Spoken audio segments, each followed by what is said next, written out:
Olá, muito bom dia. Começa agora ao vivo o Boletim Câmara desta quinta-feira, dia 22 de agosto de 2024. E a partir de agora você fica sabendo o que vai ser destaque nessa edição. Vereadores mantêm veto parcial à loteria taubateana. Orçamento da FUST tem R$400 mil para reforma de prédio. Já a Cultura recebe 2 milhões da Lei Aldir Blanc. Um novo estudo, vacina da Butantan, mostra 89% de proteção contra a dengue. Falta de infraestrutura dificulta a descarbonização dos transportes. STF retoma julgamento sobre contrato de trabalho intermitente. E Taubaté representa São Paulo no 18º Salão de Artesanato. Essas e mais notícias no Boletim Câmara que começa agora.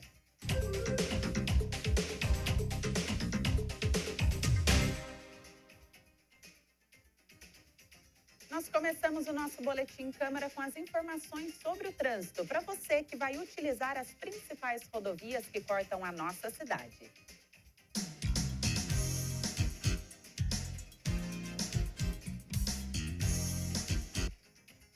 Amanhã de quinta-feira está bem tranquila, viu? Floriano Rodrigues Pinheiro, sentido Serra da Mantiqueira, está com trânsito tranquilo, sem congestionamento. A estrada não tem neblina em nenhum trecho, facilitando a viagem do motorista. A rodovia Oswaldo Cruz, sentido Litoral Norte, também está bem tranquila, sem movimento excessivo de veículos. E também não há registro de neblina. A rodovia Presidente Dutra tem 2 registros de trânsito lento. O primeiro deles no quilômetro 136, à altura de Eugênio de Melo, e outro no quilômetro 144, na Vila Tatetuba, ambos em São José dos Campos. As informações são da CCR Nova Dutra, a empresa que administra a rodovia.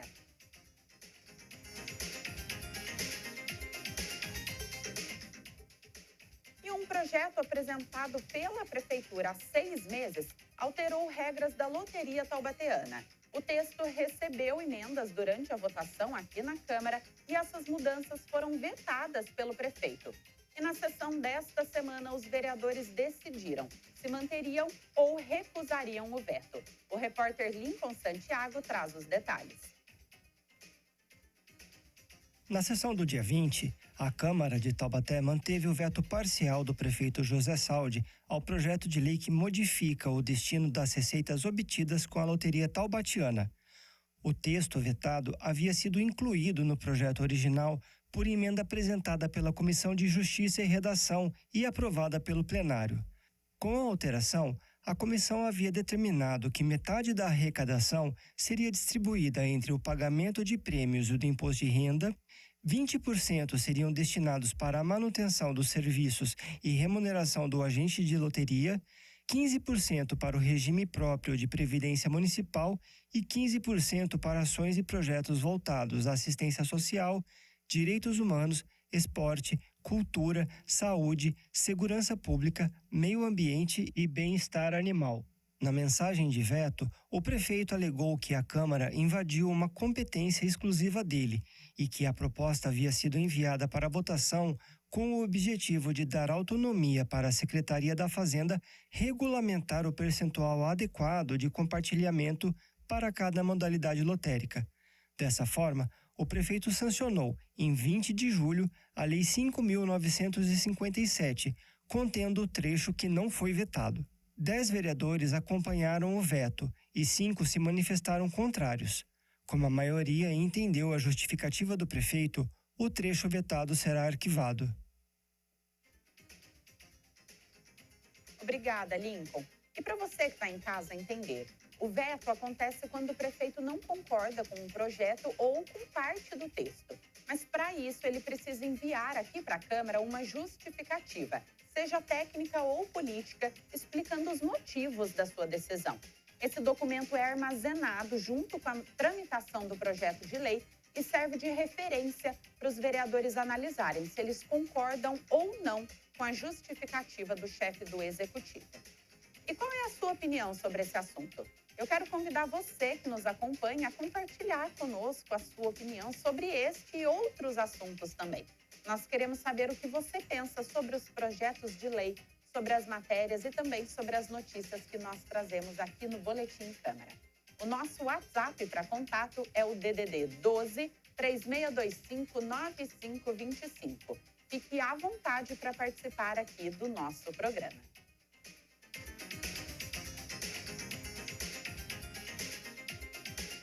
E 2 projetos de lei foram aprovados em segunda votação pelos vereadores de Taubaté no dia 20, com o objetivo de acrescentar recursos na Fundação Universitária de Taubaté, a FUST, e também na Secretaria de Cultura e Economia Criativa. Quem tem mais informações é a nossa estagiária Ariane Viana. Os 2 projetos foram aprovados em segunda votação no dia 20 e agora seguem para a sanção do prefeito, que é autor das 2 propostas. A primeira delas autoriza a abertura de crédito de R$ 400 mil em favor da FUST. Esse dinheiro será usado para a recuperação do imóvel localizado na rua Padre Antônio Diogo Feijó, 195, no Jardim das Nações. A obra está em andamento com um valor estimado em R$ 690 mil.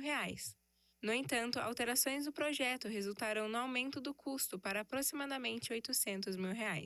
O segundo autoriza a abertura de crédito no valor de R$ 2 milhões para a Secretaria de Cultura e Economia Criativa.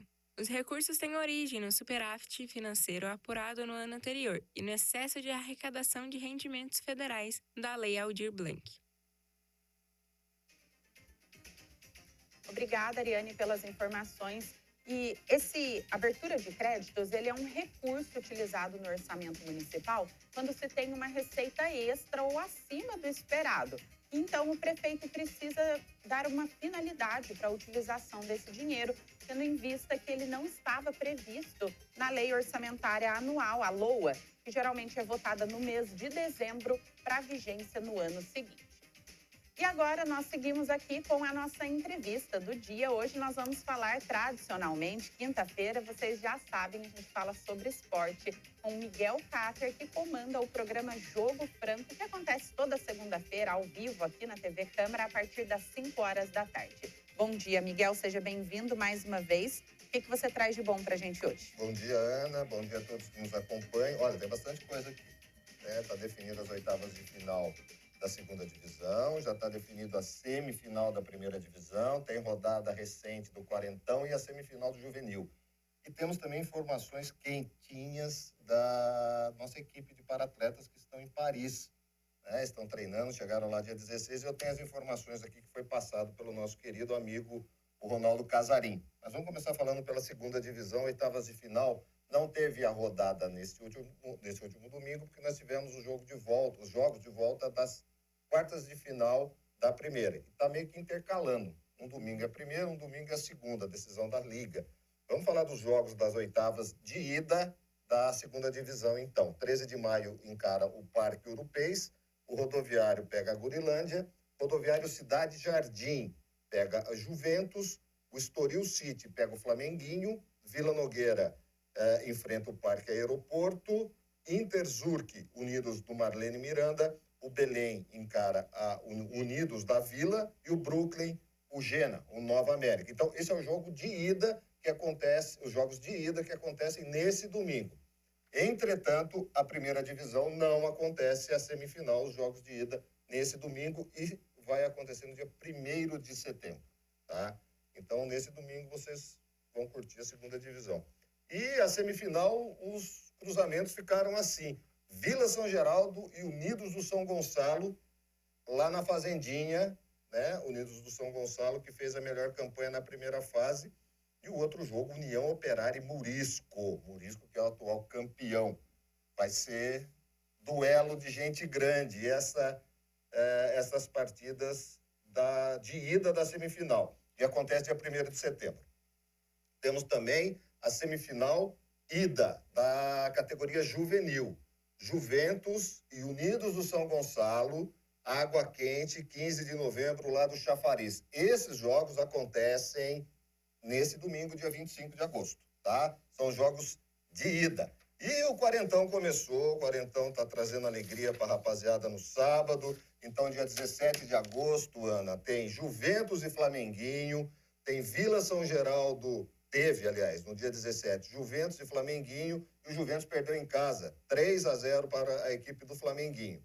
Vila São Geraldo perdeu em casa também, resultado nada normal para o Vila São Geraldo, que tem uma tradição imensa nas categorias, um pouco mais de experiência, né? 40, 50, 60. Perdeu em casa para a Volks, por 3-1. O Belém empatou com a Gorilândia por 1-1, e a União Operária venceu o Unidos do São Gonçalo 3-0, jogando no José Bento do Couto. E o Quiririm venceu o Murisco por 4-2.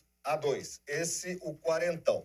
E temos aqui as informações, Ana, dos nossos atletas. Se você me permitir, neste comunicado diz o seguinte, que os paratletas de Taubaté, que disputarão os Jogos Paralímpicos, viajaram para a França no último dia 16.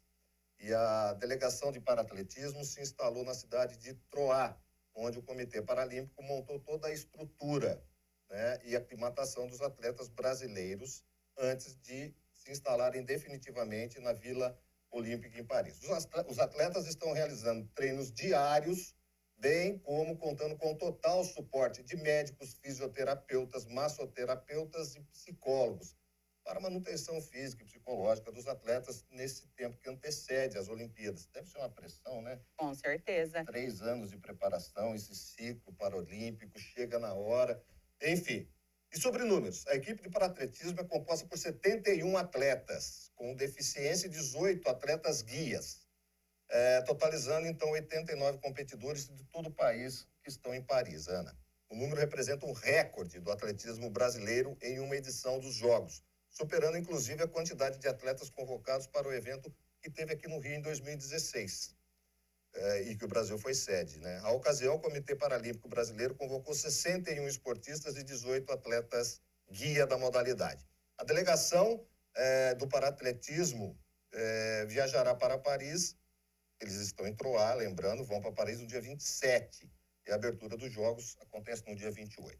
Vamos relembrar nossos telespectadores os dias e os horários dos Jogos? Vamos. A Edneuza, que é daqui da nossa Taubaté, que está na classe T12, ela vai participar no dia 30/8. Os Jogos começam no dia 28, relembrando como você pediu, mas os nossos atletas vão para as provas nas seguintes datas, 30/8 às 16h35, a Edneuza participa das eliminatórias dos 1.500 metros.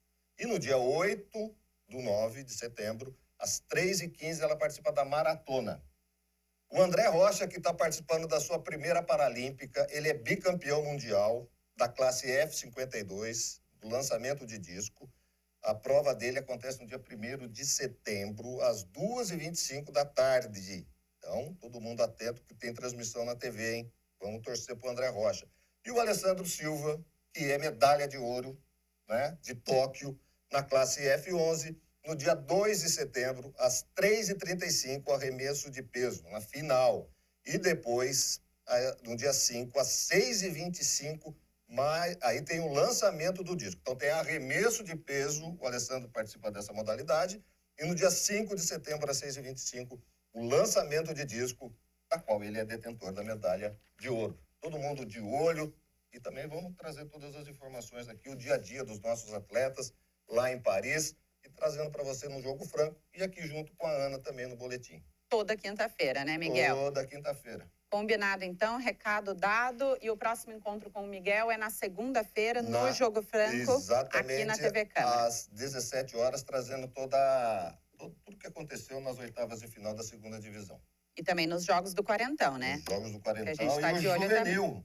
Isso aí. Obrigada, Miguel. Até a próxima. E ontem a Câmara de Taubaté celebrou o Dia do Folclore e também o Dia do Violeiro, em solenidade que contou com homenagens a representantes dos dois segmentos. A repórter Tânia Vinhas conversou com um dos homenageados, o músico Fred Henrique. Vamos conferir.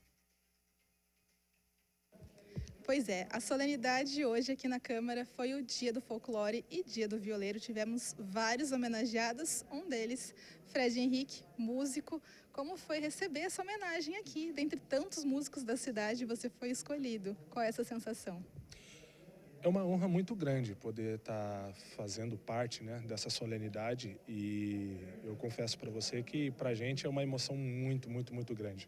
É o reconhecimento de toda uma história, de toda uma trajetória, de todo um trabalho ao longo de anos e anos, defendendo a música sertaneja e defendendo a cultura verdadeiramente da nossa terra, cultura de raiz. Você, no caso, não só canta, como ensina também, né? Professor. Por que passar adiante toda essa cultura, esse conhecimento? A importância de você propagar o conhecimento para as pessoas é fazer com que isso perdure, né? Na nossa vida, cultivar e semear, né, esses conhecimentos é o que faz, né, o que fez com que a cultura chegasse até nós nos dias de hoje e o que fará também com que essa cultura ela prevaleça ao longo das décadas.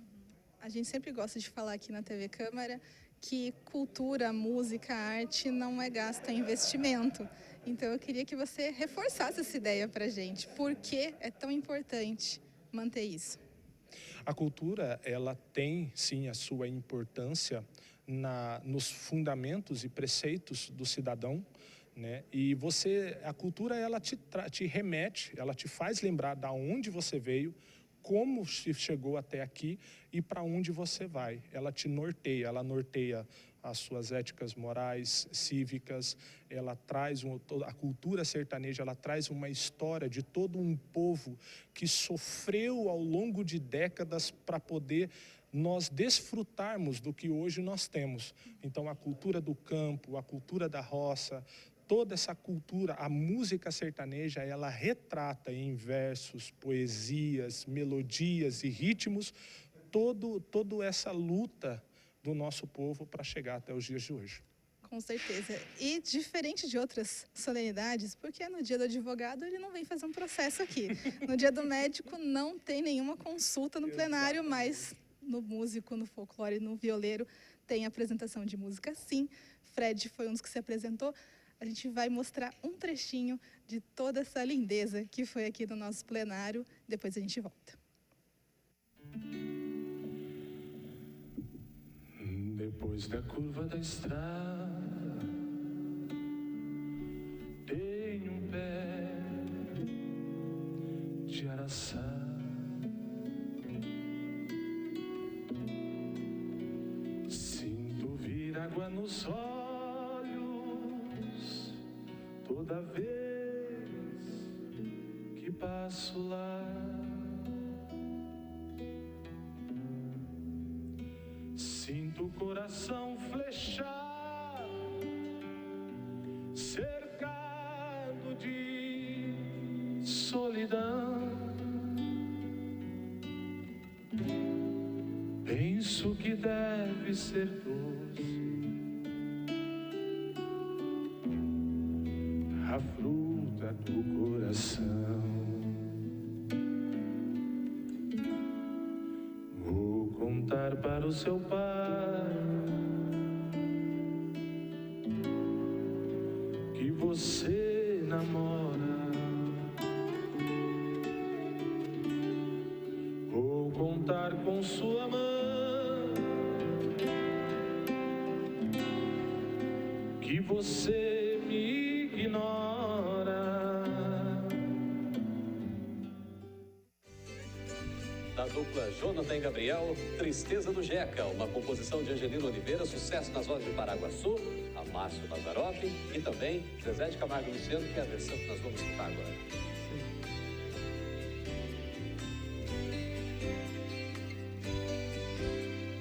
Nesses versos tão singelos, minha bela, meu amor, pra você quero contar o meu sofrer e a minha dor. Sou igual sabiá quando canto é só tristeza, desde o galho onde ele está.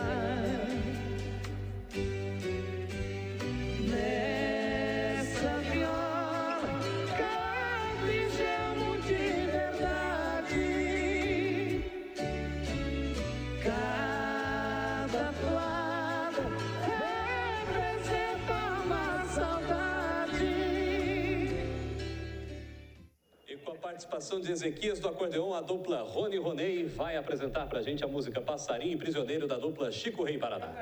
Cacarim e Prisioneiro.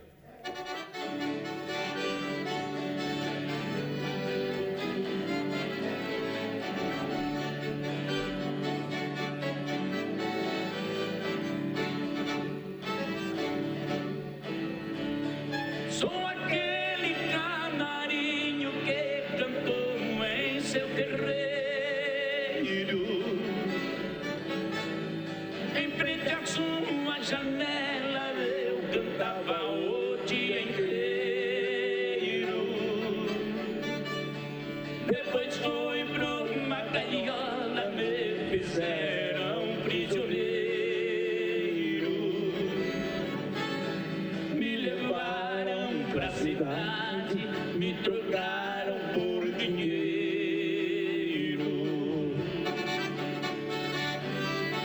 Quem tem amor tem saudade. Quem não tem, fica na vontade.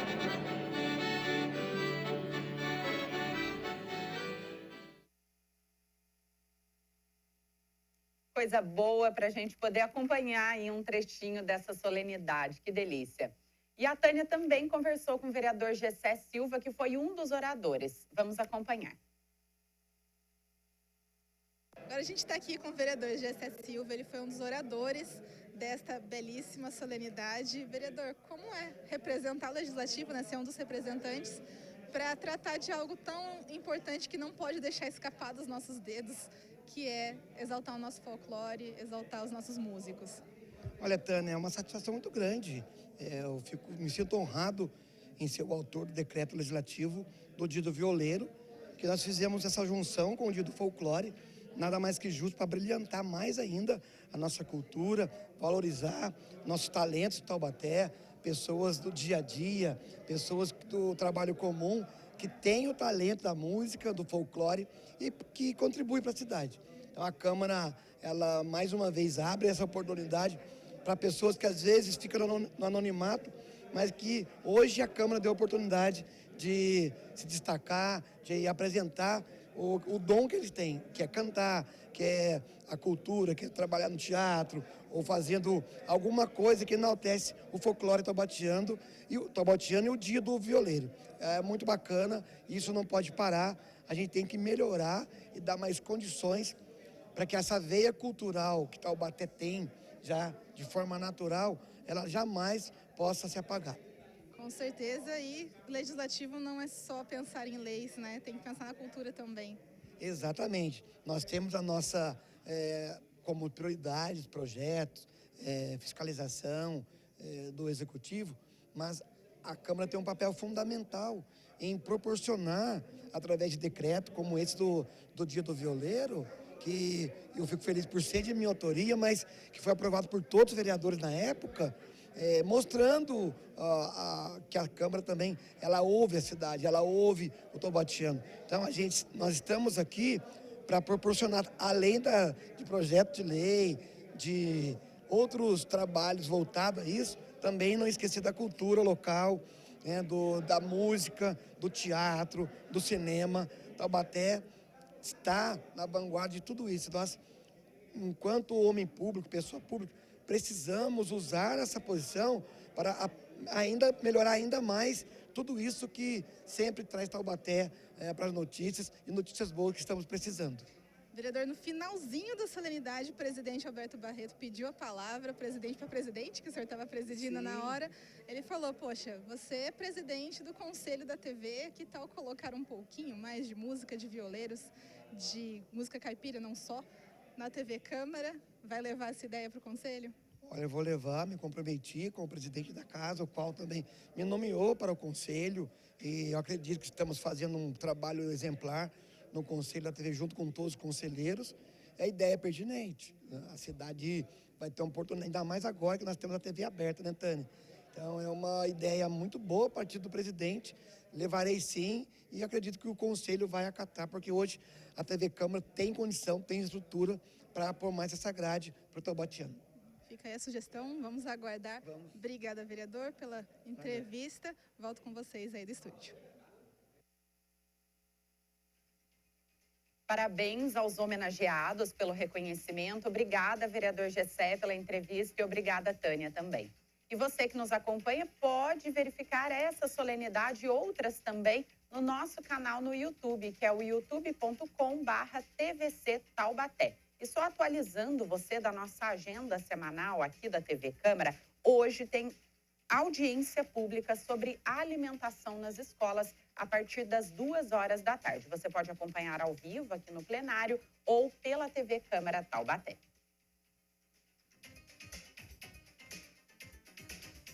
E agora nós seguimos com as manchetes dos principais jornais da nossa cidade, da região e também do Brasil. G1 traz como manchete: com 32 registros em julho, Vale do Paraíba ultrapassa 200 mortes no trânsito em 2024. Vale apresenta alta de 5% na comparação com um período entre janeiro e julho do ano passado. Entre as cidades com mais mortes neste ano aqui na região, está São José dos Campos liderando com 46 óbitos contabilizados entre janeiro e julho. Taubaté aparece em segundo lugar com 22 vítimas fatais. Jornal O Vale destaca: regulamentação de bancas e quiosques em Taubaté segue para sanção. Após ser aprovado pela Câmara de Taubaté em 2 discussões, o projeto segue para análise do prefeito José Saldi, que poderá sancioná-lo ou vetá-lo. Governo do Estado de São Paulo informa: São Paulo participa de feirão do turismo com oferta de pacotes de viagem para 10 destinos. Entre eles, a Biblioteca Zumbi dos Palmares, de Taubaté. Evento é um dos maiores de promoção e venda de viagens de São Paulo e do Brasil. No cenário nacional, o destaque do Estadão: 10 roteiros para praticar o afroturismo no litoral, interior ou capital de São Paulo. Roteiro destaca locais e experiências que valorizam a influência da comunidade negra na identidade cultural do estado, incluindo Taubaté. Roteiros afrocentrados por Taubaté, Salto de Pirapora, Pindamonhangaba e Ubatuba oferecem experiências que abrangem gastronomia, história e cultura afro-brasileira. E o Instituto Butantan divulgou os novos resultados da fase 3 da vacina contra a dengue. A repórter Tânia Vinhas traz mais informações. Uma vacina contra a dengue com alto índice de proteção e produzida aqui no Brasil. O sonho está virando realidade. O Instituto Butantan publicou na revista científica The Lancet os estudos que mostram uma proteção de 89% contra dengue grave e dengue com sinais de alarme, além de eficácia e segurança prolongadas por até 5 anos. O estudo corrobora as análises anteriores de 2 anos de acompanhamento e favorece a continuação do desenvolvimento da vacina para indivíduos de 2 a 59 anos, independente do histórico de infecção prévia de dengue. O artigo descreve os resultados da imunização de mais de 16 mil voluntários que entraram no estudo entre fevereiro de 2016 e julho de 2019. Além da eficácia da vacina contra dengue grave ou com sinais de alerta de 89%, a eficácia geral contra a dengue sintomática foi de 67,3%. Mesmo durante o pico de casos, o imunizante conseguiu fornecer proteção contra a doença. E a queda dessa eficácia ao longo do tempo foi a esperada pelos cientistas. E, diferente do que foi observado em outros estudos de vacinas contra a dengue após um acompanhamento prolongado, não foram detectadas preocupações adicionais de segurança. O imunizante do Butantan se manteve seguro para toda a faixa etária estudada. Outro ponto importante é que a vacina do Butantan funciona no esquema de dose única, ao contrário das outras no mercado, que necessitam de 2 a 3 doses em um curto intervalo de tempo. Isso facilita a adesão e a logística da vacinação. A fase 3 da pesquisa seguirá até todos os voluntários completarem 5 anos de acompanhamento. Com os resultados finais em mãos, o Butantan poderá pedir a autorização de uso para a Anvisa. Segundo o Ministério da Saúde, já foram confirmadas mais de 5.100 mortes por dengue só nesse ano no Brasil. Então seguimos ansiosos pela chegada da vacina. Com certeza, quanto antes melhor, né, Tânia? Obrigada pelas informações. Essa é uma boa notícia para nós, mas enquanto essa vacina não chega, nós não podemos nos perder, né? Temos que manter ali os cuidados contra a dengue. E essa é uma parceria do Instituto Butantan com o Instituto Nacional dos Estados Unidos, que nos cedeu em 2009 as 4 cepas virais que compõem o imunizante. Já são quase 15 anos de pesquisa. E agora nós seguimos com a previsão do tempo. As informações são do nosso estagiário Luiz Gustavo.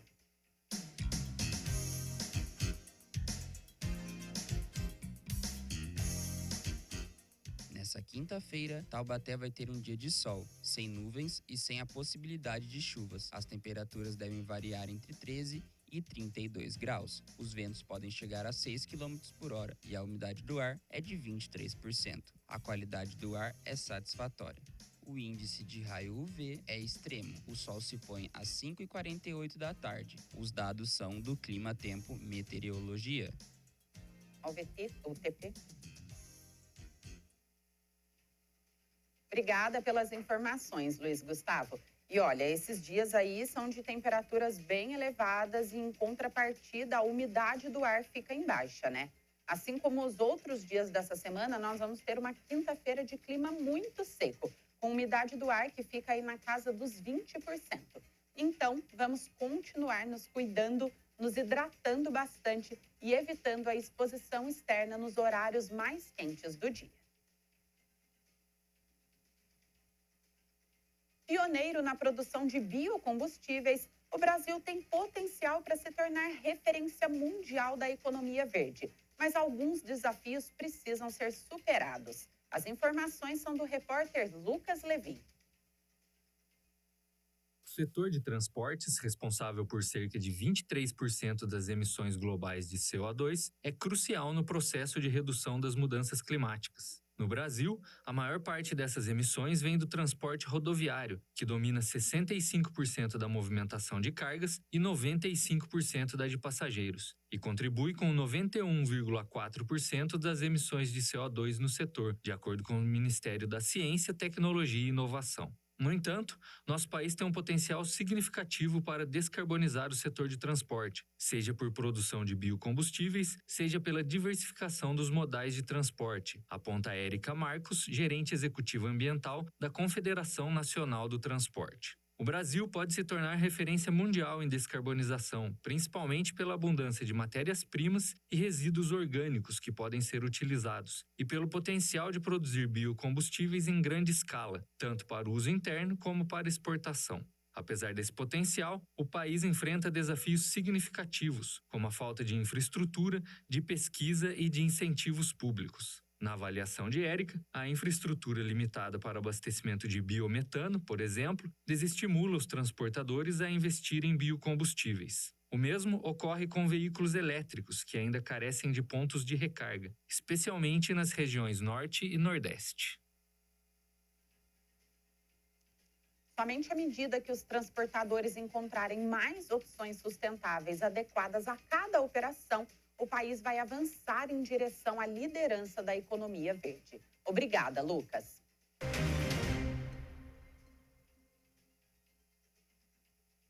A época de eleições se tornou também um período em que surgem golpes relacionados a serviços prestados pelos órgãos ligados à Justiça Eleitoral.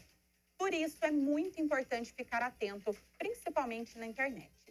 Segundo informações do próprio TRE, que é o Tribunal Regional Eleitoral aqui de São Paulo, a Justiça Eleitoral não cobra qualquer taxa ou valor para prestação de serviços relacionados ao título de eleitor.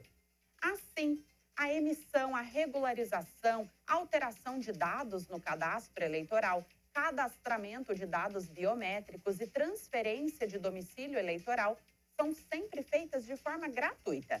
Também não é cobrado nenhum valor para a emissão de certidões. Embora existam sites na internet que oferecem os serviços eleitorais e cobram por eles, o eleitor tem direito à emissão do título eleitoral, certidões, transferência de domicílio e regularização da situação eleitoral sem pagar nada. A Justiça Eleitoral apenas cobra do eleitor os valores referentes à multa por ausência nas urnas sem justificativa, que está previsto na legislação eleitoral. Esse valor de multa é de R$ 3,51 por turno de votação. Devido ao fechamento do cadastro eleitoral em maio para a preparação das eleições, os serviços estão indisponíveis no momento. O cadastro será reaberto no dia 5 de novembro. Quem não tirou o título ou está com a inscrição cancelada pode solicitar a certidão circunstanciada. É um documento que atesta que o requerente não pode ser atendido no momento em razão do fechamento do cadastro pela legislação eleitoral. E para obter essa certidão, que também é gratuita, é necessário comparecer a qualquer cartório eleitoral com um documento de identificação. As certidões de quitação eleitoral e de crimes eleitorais seguem sendo emitidas gratuitamente no aplicativo e-Título e no autoatendimento eleitoral no período do fechamento agora do cadastro.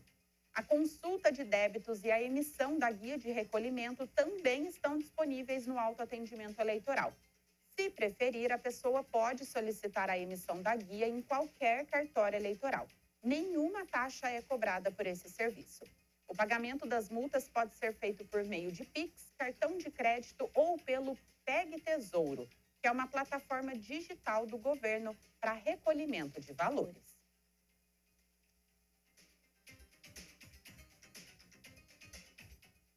E o Supremo Tribunal Federal retomou o julgamento sobre a constitucionalidade do contrato de trabalho intermitente, inserido na consolidação das leis do trabalho pela reforma trabalhista de 2017.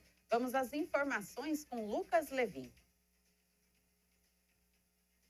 Conforme definido na reforma trabalhista, o contratado de maneira intermitente recebe por horas ou dias trabalhados. Ele recebe férias, FGTS e 13º salário de forma proporcional ao período. No contrato, é definido o valor da hora de trabalho, que não pode ser inferior ao salário mínimo por hora ou à remuneração dos demais empregados que exerçam a mesma função. O empregado deve ser convocado com no mínimo 3 dias corridos de antecedência e, no período de inatividade, pode prestar serviços a outras empresas. A legalidade do contrato de trabalho intermitente foi questionada pela Federação Nacional dos Empregados em Postos de Serviços de Combustíveis e Derivados de Petróleo, Federação Nacional dos Trabalhadores em Empresas de Telecomunicações e Operadores de Mesas Telefônicas e a Confederação Nacional dos Trabalhadores da Indústria. O relator do caso, o ministro Edson Fachin, considerou o modelo de trabalho inconstitucional e que essa forma de contratação deixa o trabalhador em posição de fragilidade e vulnerabilidade social, em razão da sua característica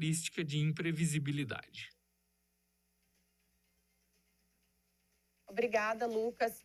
E para as entidades que acionaram o STF, o modelo favorece a precarização da relação de emprego e o pagamento de remunerações abaixo do salário mínimo, além de impedir a organização coletiva dos trabalhadores. E Taubaté vai marcar presença no Prêmio Sebrae Top 100 do Artesanato Brasileiro. A repórter Tânia Vinhas conta mais detalhes dessa importante participação. O Prêmio Sebrae Top 100 do Artesanato Brasileiro é uma das mais importantes iniciativas de identificação e premiação do segmento artesanal, cuja importância é reconhecida internacionalmente. O 18º Salão de Artesanato de São Paulo receberá os vencedores. E Taubaté não só estará presente no evento, como será a única cidade do estado de São Paulo por ali. A Associação Oswaldo Goeldi, com sede aqui no município, foi selecionada entre mais de 3.000 inscritos de todo o país. Segundo a curadora de arte e presidente da associação, Lani Goeldi, todos saem ganhando. Os vencedores desse prêmio adquirem novas oportunidades. Os consumidores têm uma oferta representativa e qualificada do artesanato brasileiro. E os gestores recebem informações atuais e confiáveis que permitirão formular mais políticas públicas para o artesanato. O projeto Ponto de Cultura Modelando Tradições, dos figureiros de Taubaté, divulga a história e a arte de modelar o pavão azul, símbolo do artesanato paulista. Ao estimular a economia criativa, o projeto esteve entre os 10 primeiros ganhadores desse prêmio e agora representará o estado no Salão do Artesanato. O encontro acontece de 28 de agosto a 1º de setembro no Pavilhão da Bienal, em São Paulo. O evento tem entrada franca e os visitantes poderão conferir exposições, oficinas, shows e, é claro, o Prêmio Sebrae Top 100 de Artesanato. Motivo de orgulho para os taubatianos, né? Volto com vocês. Muito orgulho mesmo, Tânia. O 18º Salão de Arte vai reunir artesãos, artistas populares, mestres artesãos, chefes de cozinha, produtores da agroindústria e dirigentes de instituições e técnicos do setor artesanal. Bom, e antes da gente encerrar, nós temos um recadinho do nosso apresentador Josivaldo Oliveira, que comanda o Boa Tarde Taubaté. Vamos conferir, então. Olá, Ana, bom dia aos nossos telespectadores. Estou passando aqui no Boletim Câmara desta quinta-feira para fazer um convite. Hoje, a partir de 1h30 da tarde, tem Boa Tarde Taubaté e a gente vai comemorar o Dia do Folclore. Afinal de contas, é comemorado hoje, nesta quinta-feira, dia 22 de agosto. Eu fui até o sítio do Pica-Pau Amarelo, também conhecido como Museu Monteiro Lobato, e lá eu conversei com as personalidades do nosso folclore brasileiro. Olha, tem entrevista com a Cuca, com o Lobisomem, com a Caipora e tem outros personagens que a gente vai contar as histórias dele hoje no nosso programa, que começa mais cedo, 1h30 da tarde. Fica aqui o convite para vocês. Eu volto contigo, Ana.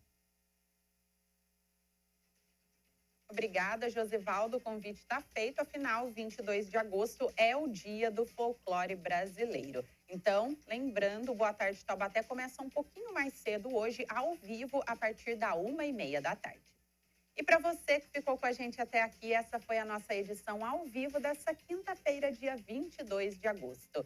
Eu retorno amanhã com mais notícias para você aqui na TV Câmara Taubaté. Tenham todos um ótimo dia e até mais.